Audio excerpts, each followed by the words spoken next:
So one of the biggest things that drives politicians and actions these days is lobbying. And that's something that was resounded unanimously among the people that we talked to. Everyone agreed that their opinion didn't count for anything, and that it was the lobbyists that affected people, that drive the change with politicians. So what we wanted to do was to empower the voters to give more value to their opinion in the eyes of politicians, in the eyes of elected representatives, and to diminish the effects that special interest has.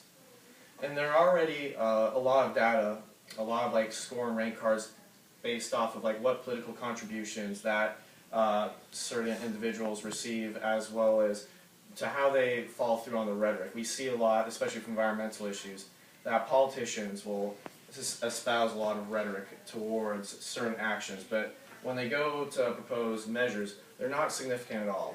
So we really wanted to make them more accountable to their constituencies.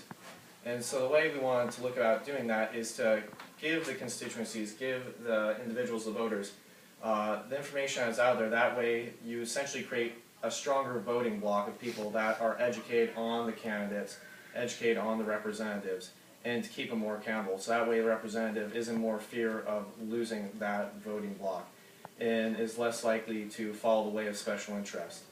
And so rather than going about that, disseminating information nationally through like a massive campaign or getting big headline celebrities to go out and disseminate this, we wanted to have a very tailored approach to each community. And as any sort of like national organization, going about doing that, you're going to want it to be very streamlined and effective if you're trying to penetrate thousands of smaller communities. So the idea is try and find the very like influential bodies in that community that have an established network already to disseminate that information.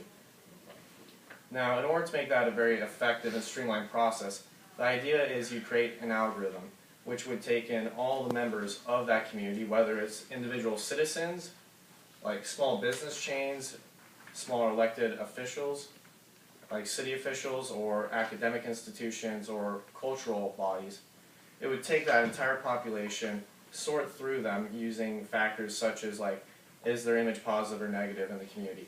What are their daily interactions? How many daily interactions do they have with other community members?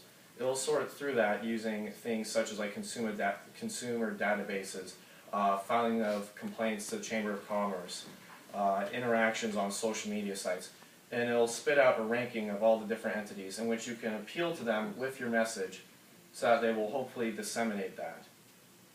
And then once you have that information disseminated to each community, you will have citizens that are much more informed and have the accountability of the representative, that have the concern of the representative, and bring forth real change. So the solution to that was essentially creating that algorithm. And this can be adapted to multiple things. Like let's say you specifically have an issue like Ryan's issue.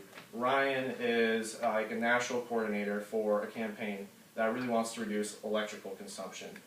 And Ryan works on the East Coast, but right now they're trying to target the West Coast. And he wants to get into all the communities, West Coast communities over the next 2 years in a very effective way. He can use this algorithm to find out who in that community would be most effective about starting a campaign and disseminating information to reduce like electricity consumption. And from that, once he has that ranking of entities, he can appeal to them, and those that decide to pick it up can go disseminate that information and educate the individuals in that community and create change with that.